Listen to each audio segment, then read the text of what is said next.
Boa noite a todos. Eu agradeço mais uma vez à casa a oportunidade de vir aqui conversar um pouco sobre a doutrina e sobre as tantas perspectivas que ela nos traz para refletir a respeito da realidade.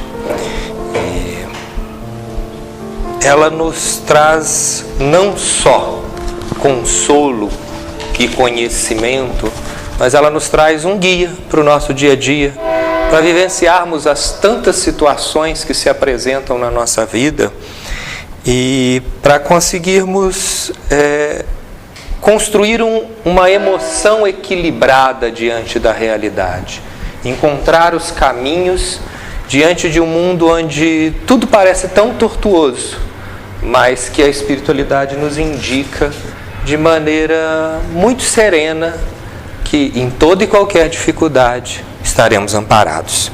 Então, esse estudo nasce de uma ocasião específica, como em alguns momentos eu tenho tentado trabalhar esses estudos, né? Então, ainda que a doutrina espírita possua muitos diferenciais em relação às agremiações religiosas que ainda são majoritárias no mundo, né? Sabemos que a doutrina espírita lentamente se vai lançando raízes no planeta e é bom que seja assim, porque a expansão através do planeta da doutrina do Cristo nos ensinou que a pressa levou a uma série de distorções no processo de cristianização do mundo. E a doutrina do Cristo, em alguns séculos, foi muito influenciada por uma série de preconceitos, crendices, e que a doutrina espírita e vários outros emissários antes tiveram que vir para tirar essa poeira do tempo da mensagem tão bela e tão clara do Cristo, né? Então, ainda que a doutrina espírita possua grandes diferenças em relação a diversas agremiações religiosas que ainda são majoritárias no mundo, uma dessas diferenças está o fato de que nós não temos marcadas em calendário como especiais por esse ou por aquele motivo certas datas. Nós não temos datas que nós consideramos por esse ou por aquele motivo sagradas, como o termo que várias religiões utilizam, né? Em muitas delas o calendário está quase que todo tomado por datas em comemoração a isso ou aquilo. Agora, isso não quer dizer que, não tendo essa interpretação, nós não comemoremos ou aproveitemos certos dias que marcam ocasiões importantes. Para nós, a data que marca o nascimento do Cristo na Terra, a encarnação do Cristo na Terra, é importante momento de reflexão sobre essa virada essencial na nossa história. Não é por acaso que o nosso calendário diz antes do Cristo e depois do Cristo. O Cristo é o divisor de águas no nosso destino. Então, a doutrina espírita não indica, apesar de comemorar essas datas, quaisquer tipos de rituais exteriores. Cada um de nós reflete a respeito dessas datas e utiliza um dos pontos essenciais que a doutrina nos indica como caminho basilar para pensar a realidade, que é a fé raciocinada, mais do que quaisquer tipos de rituais. E, como diz Emmanuel numa de suas mensagens, na vida do espírito, a única verdadeira, o essencial não é o que parece. O essencial será sempre aquilo que é. Ou seja, a doutrina nos traz a informação de que a essência não está na aparência. O Cristo já tinha dito isso várias vezes. Nos evangelhos nós lemos ele dizendo que não é o que o homem põe na boca que irá conspurcá-lo, mas aquilo que ele fala, aquilo que ele transmite para o próximo. Então, a nossa relação com o outro é muito mais importante do que quaisquer aparências que, infelizmente, foram aos poucos influenciando o cristianismo e trazendo para ele todas essas dificuldades que hoje nós vemos. Agora, se tal recomendação vale para a vida do espírito, vale para a vida do espírita. não ficar vinculado às aparências, não ficar ligado ao que parece, mas àquilo que é. Agora, abster-se de rituais exteriores, abster-se desse tipo de coisa, não é deixar de refletir. E, muito menos, é deixar de sentir diante dos fenômenos e diante das dificuldades, né? É dedicar-se, pelo contrário, à reflexão profunda sobre o significado das coisas, atendo-se ao essencial. Porque muitas das vezes as aparências, os espetáculos ritualísticos nos distanciam do essencial. Eu tive a oportunidade de, algum tempo, visitar, que é uma belíssima obra de arte, um templo budista, e uma das coisas que me assustou é que a belíssima mensagem do Buda sobre a simplicidade da vida, sobre o distanciamento da materialidade, foi, como aconteceu com o cristianismo, influenciada por uma série de aparências, de crendices. Então isso é algo que nós precisamos refletir. Nós recebemos uma doutrina que trazia caracteres muito simples e básicos, e é a nossa função manter essa doutrina como tal, né? E uma dessas tantas datas que levam à reflexão, e por isso que a ideia da mudança veio como um ponto essencial, é a data que no calendário brasileiro, né, é comemorado como o Dia de Finados, né? Que me veio a reflexão, o que ele significa para nós espíritas e o que esse fenômeno significa para nós espíritas. E esse fenômeno do desencarne, né, do fim da vida física, ao qual todos nós estamos expostos, é um dos fenômenos de uma reflexão muito maior, que é a reflexão sobre a mudança, sobre a constante mudança a que estamos expostos, né? Há um tempo, há mais de uma década, eu assisti a uma expositora espírita falar, uma senhora já de uns 80 anos, falar o seguinte, falou: depois dos 20 anos a Terra começa a te chamar de novo. E quem acha que há um dia lá na frente em que a gente se encontra com ela, é só a data em que se oficializa. O tempo todo nós estamos caminhando de volta para a Terra. A Mãe Terra está chamando o que é dela de volta. Então, o ciclo de mudanças é o tempo todo. No entanto, esse é um ciclo essencial, o retorno à pátria espiritual, né? Eu que há um mês mudei de casa, sei que é um fenômeno que é extremamente complicado e difícil, né? Hoje cedo eu liguei para a Graça meio preocupado, falando que eu tinha deixado numa casa uns livros, do outro na outra, e estava preocupado com alguns detalhes da construção do estudo, e depois eu percebi que eu tinha a internet, que me permitia usar um instrumento tecnológico para acessar esses livros que não estavam lá. Boa parte, aliás, é uma indicação, né? Boa parte da literatura espírita está disponível na internet, inclusive disponibilizado pelas próprias editoras. Até porque o grande objetivo da publicação, no caso da obra espírita, é tornar aquilo público. Então, que todos nós podemos acessar. No entanto, ainda que essa mudança me cause dificuldades, eu posso ir de uma casa para outra, pegar o que está lá, o que deixou de ficar. No momento que desencarnamos, nós vamos em espírito. Tudo o que estava aqui fica, seja o que for. Quaisquer objetos que deixamos aqui, quaisquer compromissos, ficam, né? Não é por acaso que Jesus vira e traz uma informação extremamente importante, né? Reconcilia-te com teu irmão enquanto ainda está em caminho com ele, porque depois não sabes quando vais encontrá-lo, né? Não sabemos quando iremos encarnar novamente próximos a pessoas com as quais nós temos questões a resolver. Não sabemos se vamos encarnar no mesmo planeta e, pelo conhecimento que a doutrina nos traz, não sabemos quando isso vai acontecer. Então, ainda mais no mundo em momento de transição que estamos hoje. Mas, se a mudança de casa nos traz tanta dificuldade, quizá largar a casa física aqui de volta para o planeta e retornar para o mundo espiritual. Então, essa é uma mudança importante que nós precisamos pensar, né? Em relação a data do chamado Dia de Finados, né? Nós todos conhecemos aqui no Brasil os hábitos construídos em torno do Dia de Finados, e que são hábitos que são imensamente respeitáveis e que demonstram a relação de amor que as pessoas têm com os entes queridos que retornaram à pátria espiritual. No entanto, igualmente respeitáveis, são os hábitos que são desenvolvidos em outros países, né? É comum em certas culturas que, inclusive, o retorno de um espírito à pátria espiritual, como nós assim falamos, mas eles usam terminologia diversa, seja, inclusive, festejado.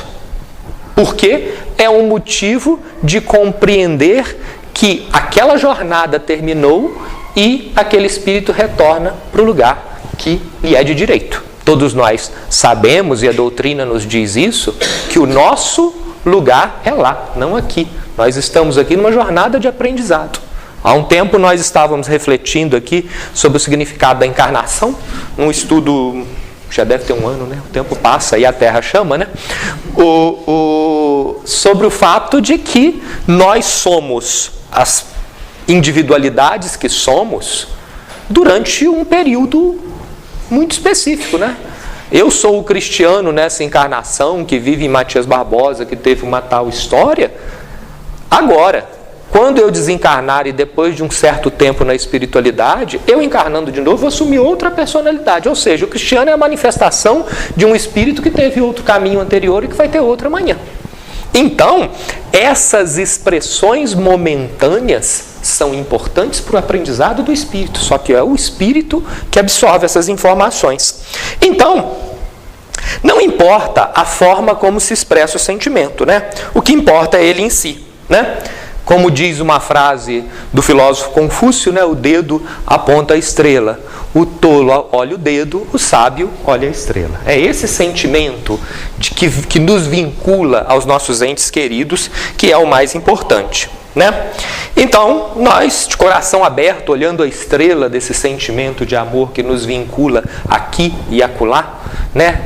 Na pátria, na materialidade, na pátria espiritual, é que é importante refletir sobre esses temas, né? E que é um tema extremamente caro para a doutrina espírita, né?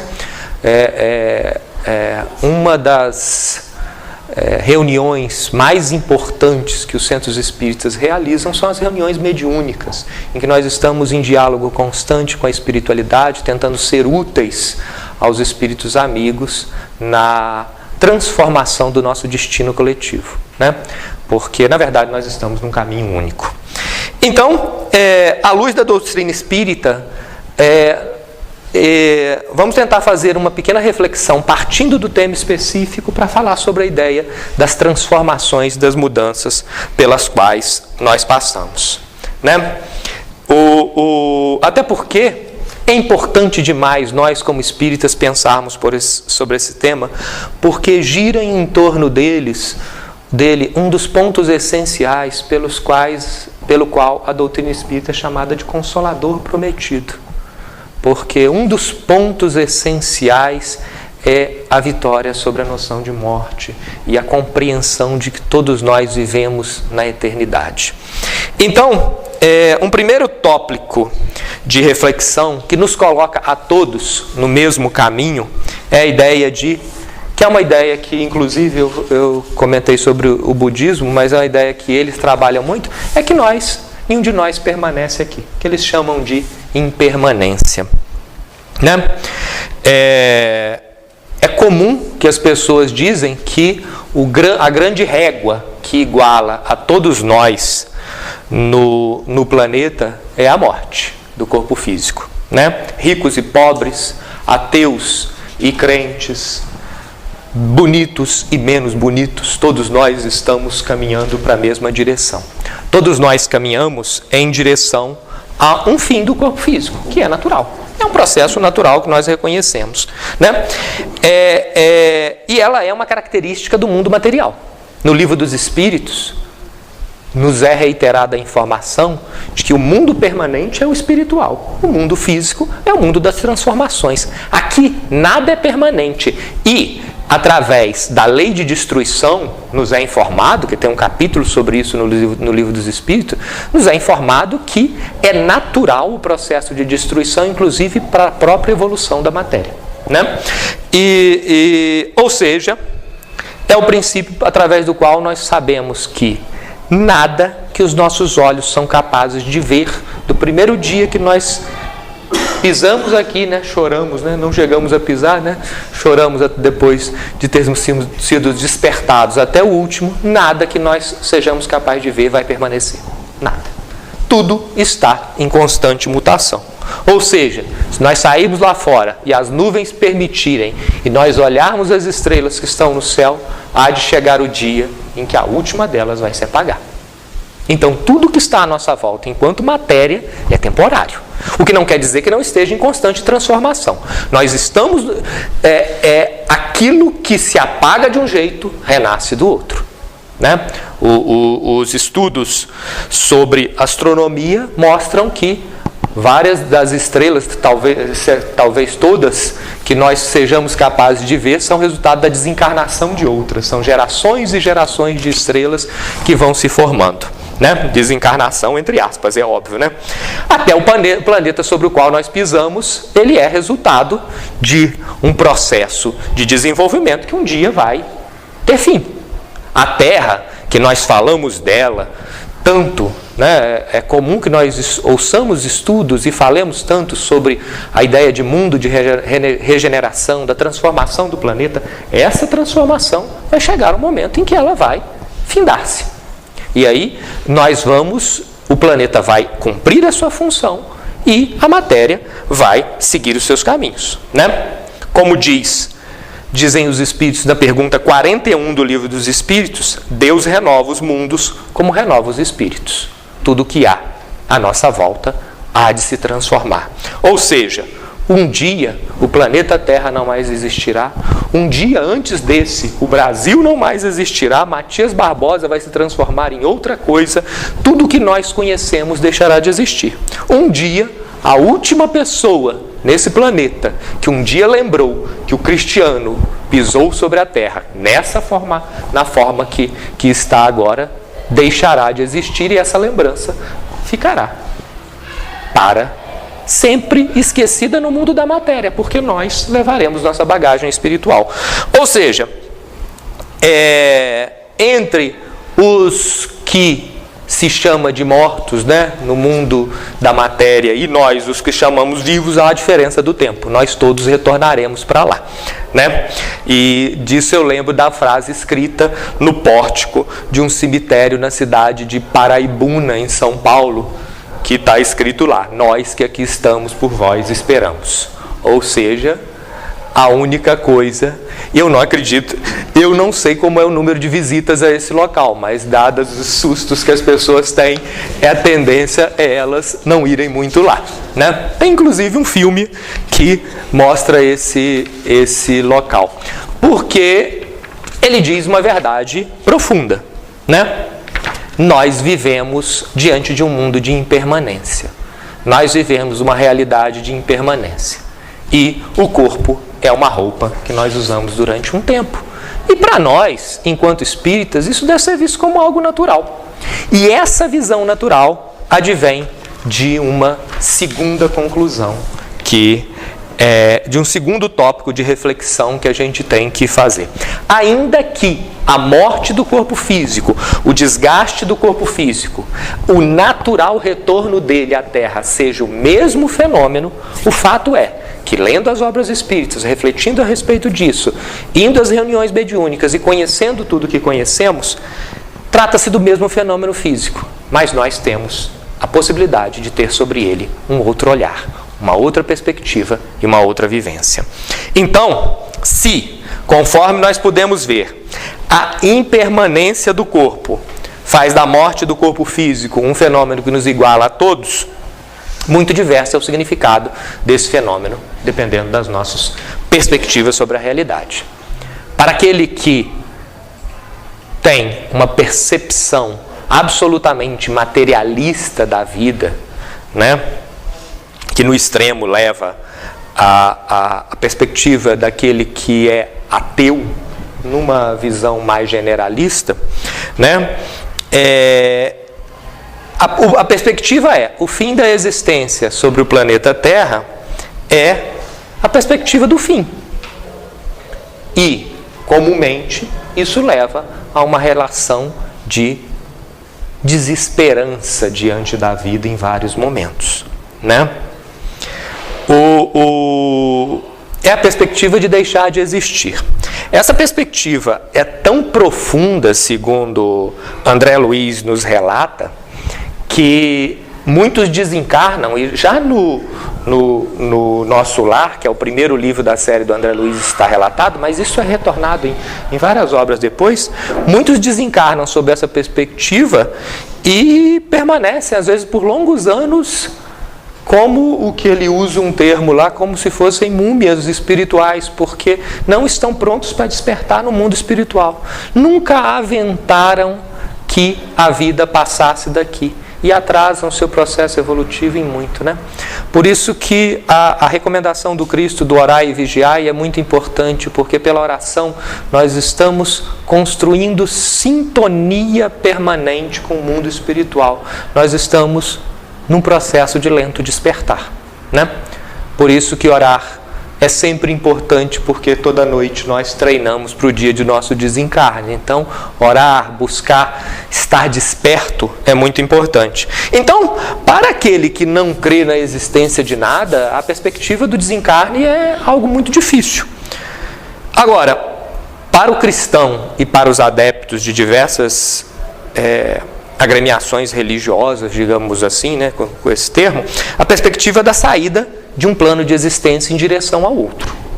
E isso de maneira genérica, porque a gente vai perceber que a perspectiva espírita é uma perspectiva que, dentro dessa perspectiva de que você vai para um outro plano, ela é muito específica em relação a outras.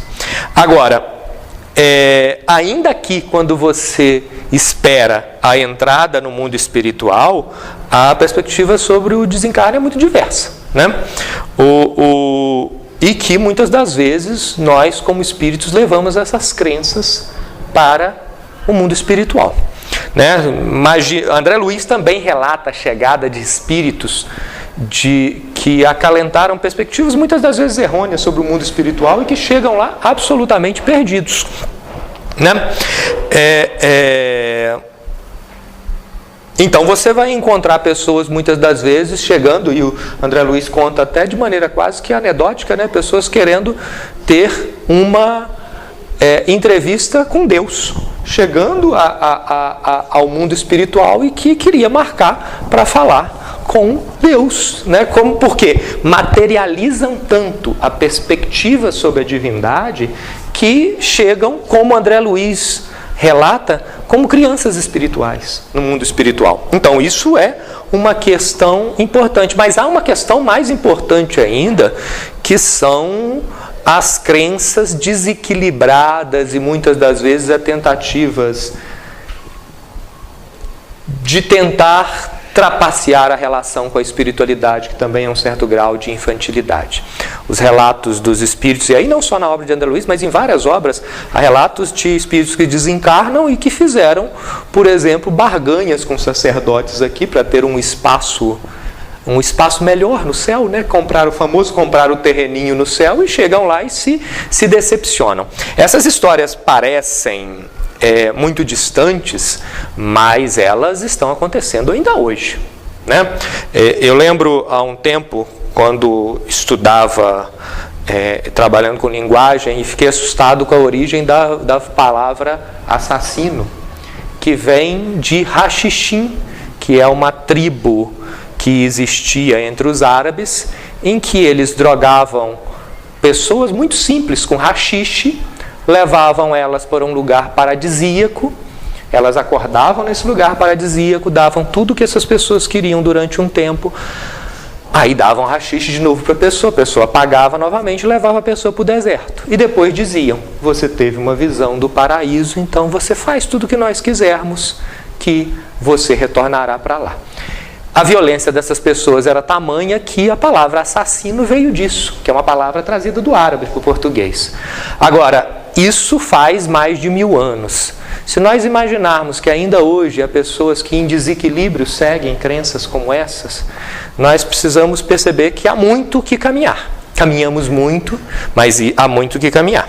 Então, essa entrada no mundo espiritual é muito diversa, porque muito diversa é a expectativa gerada, muitas das vezes, pelo desequilíbrio em relação à entrada no mundo espiritual, né? E aí estão as perspectivas e as verdades consoladoras que a doutrina espírita traz.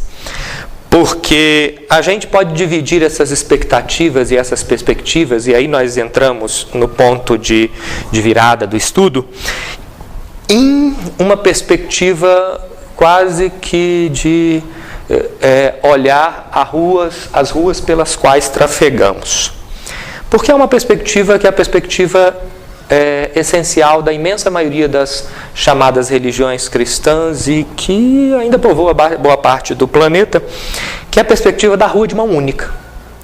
Nós viemos aqui uma única vez, estamos aqui numa única experiência, essa experiência terminará e iremos para espaços diversos, que no caso da tradição cristã ficarão consagradas como o paraíso, o inferno, o purgatório, seja como for, né? E isso cria, muitas das vezes, uma fé que se soma ao medo profundo de penas eternas, de erros que nós cometemos que podem nos levar ao sofrimento eterno. Né? Isso é um tema que é assunto de reflexão nossa em vários momentos, né?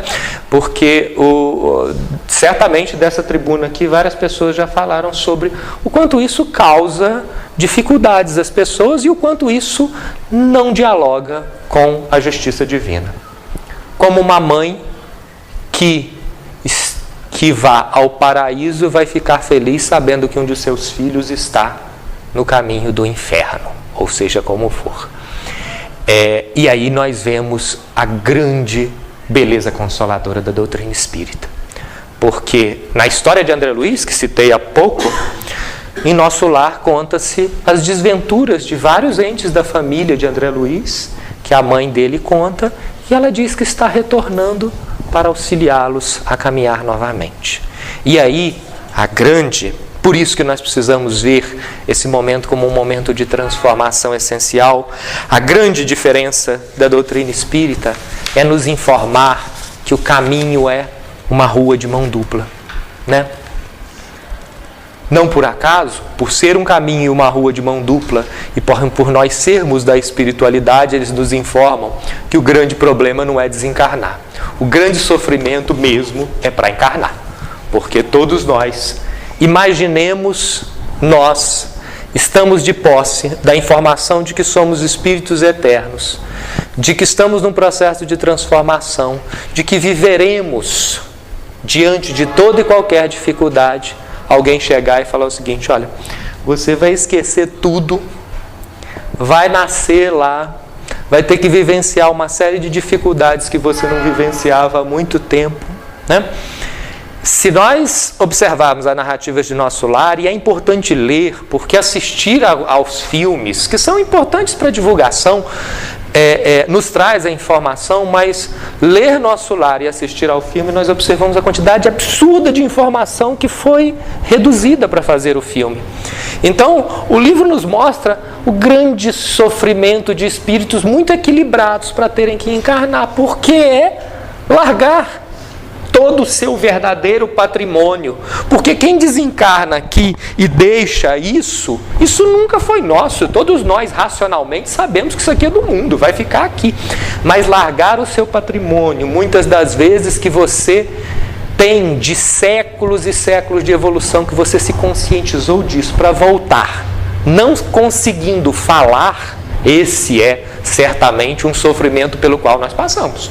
Por isso que nos relatos fala-se que muitas das vezes nós queremos adiar isso até o quanto que der, né? Então, nós sabemos que é a rua de mão dupla. O desencarne é deixar uma roupa velha e é retornar para a posse dos nossos conhecimentos, né? Então, somos do mundo espiritual. e viemos até esse planeta para nos melhorarmos espiritualmente. Há uma música do Milton Nascimento, do Fernando Branco, que fala sobre a estação de trem chamada Encontros e Despedidas, que descreve essa relação de idas e voltas o tempo todo. Nós estamos indo e voltando o tempo todo. Ouvir aquela música, ainda que ela não tenha sido escrita sob a perspectiva espírita, pensando nesse nosso caminho, nos faz ficarmos muito mais leves diante disso, né? Então, essa expectativa imensamente consoladora entra em sintonia com a bondade e justiça de Deus. Viemos do mundo espiritual. O cristiano de hoje é um espírito que já encarnou várias vezes. E enquanto não encontrarmos o equilíbrio profundo, retornaremos quantas vezes forem necessárias a esse plano, seja na Terra, seja em outro planeta. Porque todos nós estamos em processo de evolução. É essa que é a leveza essencial que a doutrina nos traz a respeito desse tema. Assim, independentemente da condição, todo e qualquer desencarne é um até logo, nunca é um adeus. A doutrina espírita nos traz essa informação essencial. Esse é o Consolador prometido, né? O que os espaços que são de repouso para os corpos físicos, aquilo que eles cumprem como função é a de dar descanso para as nossas roupas velhas que estão retornando à Terra. Muitas vezes, e essa é uma informação que nós precisamos ter, muitas vezes, quando as pessoas, né, e é preciso que a doutrina, as pessoas, a partir do momento que as pessoas começam a se sensibilizar para a doutrina, elas começam a perceber essa informação essencial. Muitas vezes nossos entes queridos já reencarnaram, já estão na Terra novamente, né? Muitas das vezes no nosso núcleo familiar. A obra de André Luiz fala disso o tempo todo, a obra de Emmanuel fala isso o tempo todo, e vários outros médiuns que têm um trabalho importante falam isso sobre o tempo todo, né? Um retorno que se dá, esse retorno ao plano espiritual, segundo a lei de causa e efeito, em que nós nos tornamos herdeiros das vivências que tivemos no outro momento, e que também lembro, e aí a gente vai, né, eu já chegando aos 41 anos, começo a trazer a memória de décadas, me lembro de uma das primeiras palestras que assisti, em que o orador resumiu a lei de causa e efeito para mim de tal maneira que eu nunca mais esqueci. Ele disse: a lei de causa e efeito é resumida em quebrou, conserta. Não há outra definição mais simples possível. Quebramos, consertamos, precisamos devolver ao equilíbrio da vida os nossos erros. Muitas das vezes que são parte das nossas falhas, do nosso processo natural de amadurecimento, mas é nossa responsabilidade corrigir. E aí, várias narrativas falam sobre isso. Em Sexo e Destino, que é uma das obras da série de André Luiz, ele narra a história dos namorados Marita e Gilberto. Marita era uma moça que era filha adotiva. Uma moça muito simples, que era filha adotiva, e ela é absolutamente apaixonada por Gilberto, e aquele encontro estava planejado para aquela reencarnação. No entanto, por uma série de questões, o relacionamento dos dois é rompido depois que o rapaz começa a construir uma relação com a irmã dela, a Marina. E isso não vai ser o ponto essencial, mas vai entrar numa série de acontecimentos que vai levar ao desencarne da Marita. A Marita chega ao plano espiritual, muito desequilibrada, e Marina e Gilberto estão juntos. Aí, a consequência é a primeira filha de Marina e Gilberto, quem é? Marita. Que eles já estão reequilibrados. Eles, inclusive, a narrativa de André Luiz fala sobre o encontro deles com a doutrina espírita, etc. Mas, como diz a lei de causa e efeito, quebrou, conserta. E aí chega ao lar deles uma menina extremamente chorosa, extremamente desequilibrada, apegada com o pai, com péssima relação com a mãe. E aí isso continua, porque estão em processo de reequilíbrio. Os dois são responsáveis por aquele espírito por conta do erro que cometeram. E nosso lar, né, o André Luiz narra a situação da própria família. Né? Nessa voragem de mudanças de planos, de transformações de planos, André Luiz fala que o pai, desrespeitando a relação que ele tinha com a mãe, né? Não nos cabe julgar isso, porque isso é da evolução deles enquanto espírito, mas ele se consorcia a dois espíritos que naquele momento que tinham se encarnado anteriormente como em corpos femininos, e eles continuam juntos no plano espiritual. O que acontece? Ele está planejado de reencarnar e receber as duas como filhas. Quebrou, conserta, desequilibrou, reequilibra. Essa é a lei, é a nossa relação com a vida. E nós precisamos compreender. Por isso que as nossas relações difíceis, enquanto espíritas, precisam ser sempre pensadas através da benevolência e da misericórdia para com os outros e para conosco. Porque as nossas relações difíceis, muitas das vezes, são resultados dos nossos erros de ontem. Nós não somos fáceis. Eu, pelo menos, quando me olho no espelho, sei das grandes dificuldades que eu tenho para me reequilibrar.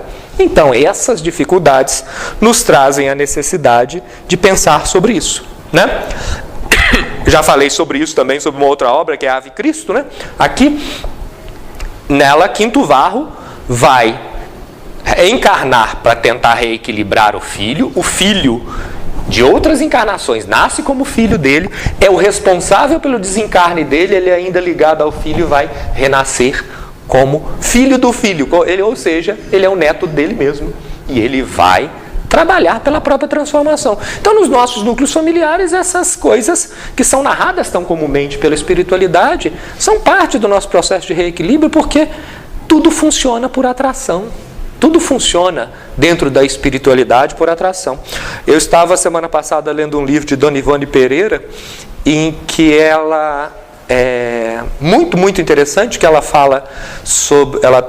uma série de pequenas narrativas do espírito Leon Tolstói, e a primeira narrativa ele fala uma coisa fantástica, que ele chega num grupo e começa a ouvir uma narrativa, e ele reconhece quem está narrando o espírito que um dia, no tempo de Cristo, foi Zaqueu, né? O famoso que subiu na árvore para ver o Cristo falando. Né? E ele fica assim, meu Deus, mas eu não tenho nenhum mérito para estar aqui, para assistir um espírito com essa envergadura falar. E um espírito chega a ele e fala o seguinte, olha, no plano espiritual, tudo funciona por atração. Ou seja, onde você está é onde você deve estar. Isso, entre nós, é mais difícil, mas nós sempre buscamos aquilo com que nós nos sintonizamos. Não, aqui nós estamos mais misturados, mas nem por isso nós não buscamos as nossas sintonias eletivas. Né? Então, no pêndulo entre esses dois mundos, saímos daqui, chegamos lá, num processo permanente, pendular. Até o momento em que encontremos o equilíbrio e não precisemos mais encarnar, pelo menos num planeta ainda de um plano grosseiro, como é o planeta Terra, segundo as narrativas da espiritualidade, mas que estamos caminhando. Né? Ou seja, o próprio Leon Tolstói, no conto seguinte desse livro, né, ele diz o seguinte: ao despertar na vida espiritual, ele falando sobre ele mesmo, verifiquei, atento ao exame de uma nova situação, que depois da morte, nem estaremos santificados como justos, a despeito de quantas afirmativas em contrário da religião que nos embalou as esperanças egoísticas, nem evoluídos a sabedorias estranhas à nossa qualidade de seres humanos. Ele diz, nem teremos qualidades morais maiores do que a que tivemos, nem teremos conhecimento a mais do que o que tínhamos. E aí ele diz uma coisa que eu até grifei aqui, unicamente porque, quando habitantes encarnados da Terra, nem justos nem sábios nos fizéramos, que é uma outra realidade. Acordamos no mundo espiritual, tal qual somos, sem muitas das vezes as máscaras que às vezes até nós construímos para nós mesmos. E isso é óbvio e coerente. Nem as promessas de querubins que vão nos carregar pelas asas, né? Nem aquelas dificuldades todas. Nem os garfos nos cutucando, nem asas nos carregando. Nem uma coisa nem outra. Nos deparamos conosco mesmos. E inclusive em planos grosseiros, né? Estou citando muito André Luiz porque andei relendo algumas obras dele, mas ele tem um livro em que um espírito em muito desequilíbrio está desencarnando e um outro companheiro dele do plano espiritual, também desequilibrado, entra para olhar pela janela e fala assim, fulano vem ou não vem? Porque é essa relação, é uma relação cotidiana. É essa, e ele virá para o ambiente em que ele permaneceu antes. Né? E André Luiz ainda diz, a mãe dele, que é um espírito muito equilibrado, está auxiliando no processo de desencarne, nós estamos auxiliando. Mas ele precisa enfrentar as consequências das escolhas que fez. O auxílio, o amparo é da lei, mas a justiça permanece. Então, da reflexão sobre esses dois tópicos anteriores, chega o terceiro, que é essencial, o desapego. O desapego em relação à matéria. Essa é, mais que uma sugestão, uma consequência óbvia. Se tudo é impermanente no mundo e se daqui só carregamos a sabedoria e a justiça que acumulamos, e é por isso que encarnar é mais difícil que desencarnar, porque aí você deixa de lado a sua verdadeira posse, que é o que você tem como experiência espiritual, o apego a qualquer bem material é um estorvo. Isso não significa abandonar, como aquelas crenças desequilibradas que levaram cristãos a viver no deserto, comendo gafanhoto e vivendo em desequilíbrio, não. Ou se esconder do mundo. Significa compreender que todas as coisas da matéria são ferramentas no nosso reequilíbrio espiritual e na nossa relação com o próximo. Nada mais do que isso, né? O desapego passa por compreender que a matéria é um meio e não um fim. Que toda e qualquer riqueza ficará aqui, né? A título de curiosidade, eu observei, porque saiu aquela lista dos homens e mulheres mais ricos do mundo, da Forbes, né? Ela, que é uma revista que fala só sobre riqueza, sobre isso, preso a isso, né? O dinheiro. E é uma lista que também, assim, não tem nenhuma grande função. Mas descobri que essa lista é feita há 30 anos. 1987 foi o primeiro ano. Dos 10 primeiros anos, a imensa maioria já desencarnou. Nos últimos anos, uns 4 ou 5 que estavam na lista nos últimos anos, sumiram não porque o dinheiro deixou de existir, mas porque eles retornaram à pátria espiritual. Eles saíram da lista porque não são mais eles. E às vezes foi dividido por vários herdeiros, aí eles não ficam mais na lista, lá no topo, né? Então, o que significa? Deixamos tudo que temos para a Terra. Né? O maior bilionário do mundo pensa sempre no tempo, nunca no dinheiro quando ele está desencarnando, né? Porque é o tempo que é o nosso maior bem. Né? Ou seja, desapegar-se é essencial, inclusive o desapego de libertar aqueles que estão aqui como os nossos entes queridos e aqueles que estão retornando à pátria espiritual. Né? André Luiz recebe a visita da mãe no começo do nosso lar e a mãe, quando está retornando, ele fica choroso que a mãe está indo embora. Ele fala assim, meu filho, o amor exclusivista não é aquilo que o Cristo nos ensinou. Eu tenho muito a trabalhar. Trabalha que estaremos sempre juntos. Essa é a grande lição. E a necessidade de expressar amor verdadeiro e não um apego egoístico, né?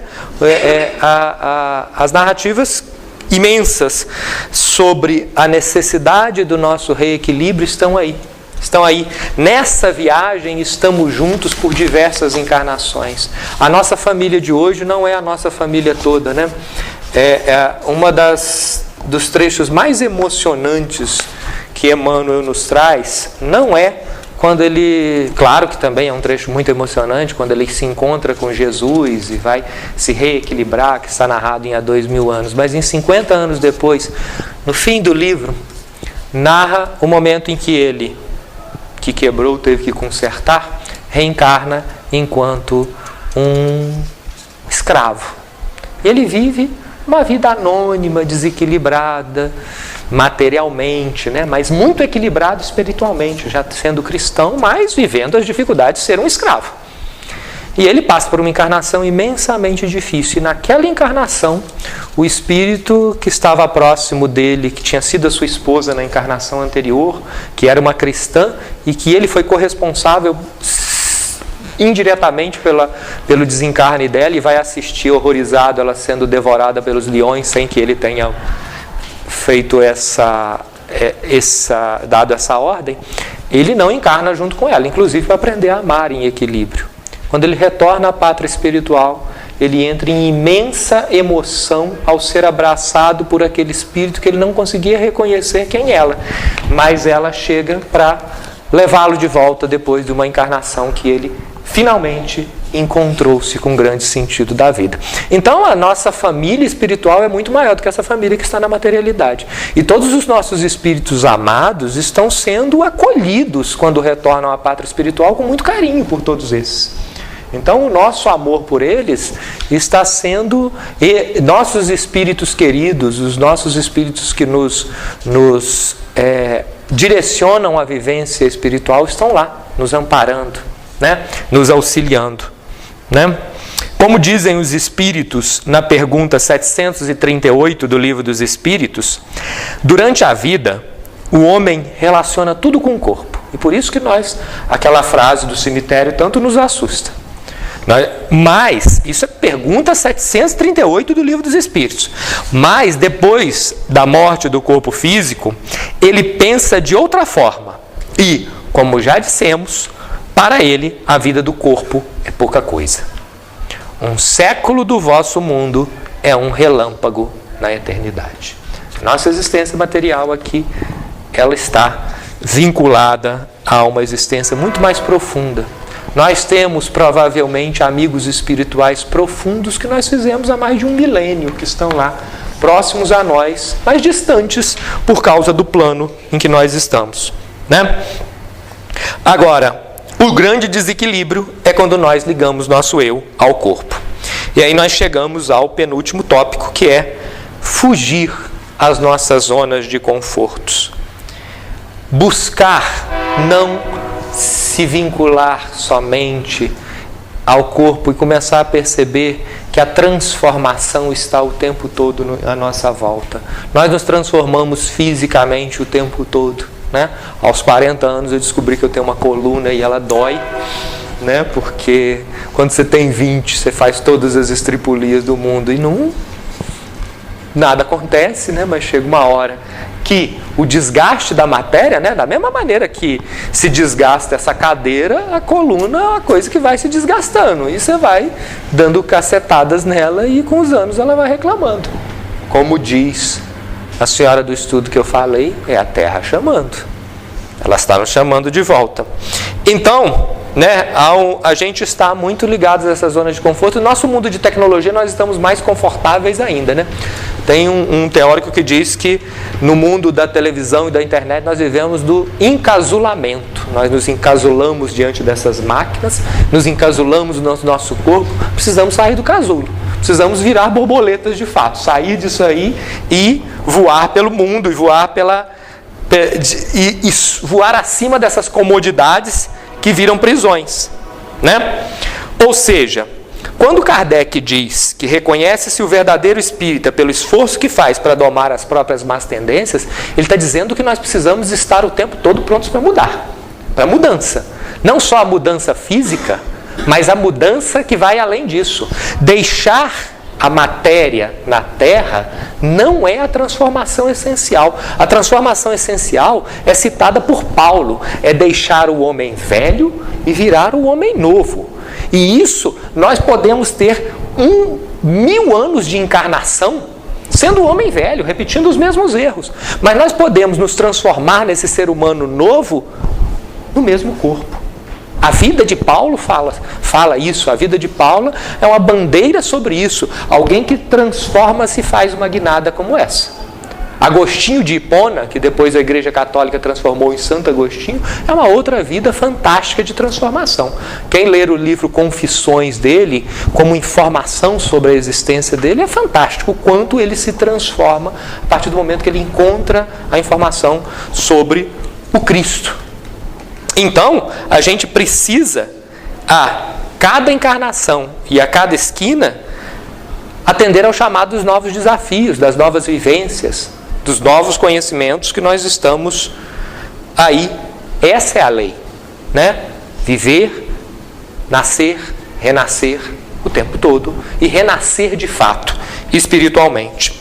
E para isso nós precisamos superar as aparências. O reconhecimento do espírita, tendo como parâmetro o esforço que ele faz para melhorar a si mesmo, é um dos grandes pontos de diferença da doutrina espírita em relação ao resto. Porque enquanto essencialmente as doutrinas religiosas nos infantilizaram, dizendo que nós precisamos fazer espetáculos aparentes, precisamos levantar altares, precisamos fazer isso, a doutrina espírita vem e diz o seguinte: você não precisa fazer materialmente nada além de transformar-se para ser mais útil para o mundo. É isso que a doutrina espírita nos fala. Ela nos fala que a grande mudança a qual nós somos concitados não é a mudança de fazer isso bonito, isso ou aquilo bonito, se transformar materialmente, vestir um traje ritual. Não. Nós precisamos nos transformar. A nossa redenção não se faz em cultos exteriores, né? Repetindo o que disse Emmanuel, na vida do Espírito, a única verdadeira, é uma mensagem chamada o essencial. O essencial não é o que parece. O essencial é sempre aquilo que é.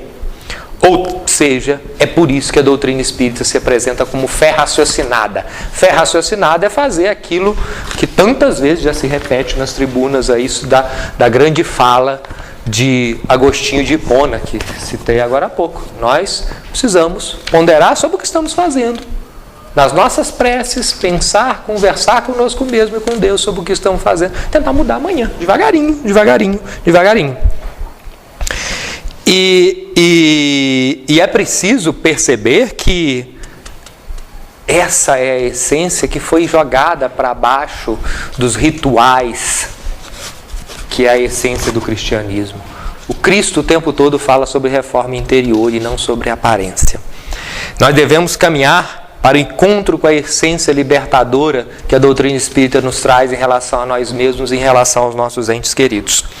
E é por isso que nós podemos fazer a reflexão final pensando, como último tópico, numa frase que Jesus diz, está lá no Evangelho de João, pouco antes dos momentos tão significativos do Calvário, né?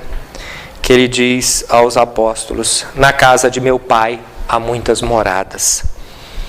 Em um outro momento, ele diz isso num momento bem anterior, ele tinha dito, né?